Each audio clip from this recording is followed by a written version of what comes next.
see lugu juhtus päris kaua aega tagasi juba. Ja ikka päris kaua aega tagasi ma olin veel noor, esimese aastaid Rakveres ja poeg oli mul väike ja me olime temaga Rakvere Valmimäel kelgutamas. Seal ei olnud mitte kedagi, kahekesti olime, sõitsime kelguga mäest alla, tema üksinda ja siis vahel sõitsime kahekesi ja ühe korra ta ütleb mulle, kui me oleme jälle 8 kelgu peale, et hakkame sõitma, et issi, et kui me nüüd sõidame, siis tee seda, mida sa ikka teed. Ma ei saanud esimese hooga aru, siis tuli meelde, ta tahab, et ma püüaksin joodeldada. Mind tolle huvitas joodeldamine, ma kodus olin seda 4 seina vahel harjutanud röökida, see ei tulnud mulle absoluutselt välja, aga talle see metsikult meeldis ja tegi väga palju nalja.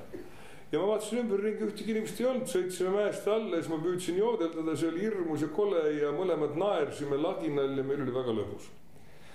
Ja siis võtsime kelgu, hakkasime koju minema, läksime mäest üles, laululava juures seisab üks inimene. Me läheme sealt mööda, lapsega on vaikselt juttu, see inimene ütleb äkki tere. Ma ütlen tere. Ta ütleb, ma tundsin teid ära. Ma ütlesin, ahah. Ta ütleb, aga no näete, kui huvitav see oli praegu, mis te tegite. See oli nii huvitav. Miks te laval nii ei tee? Tehke laval ka.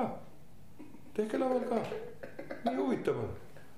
Ja siis läksime edasi.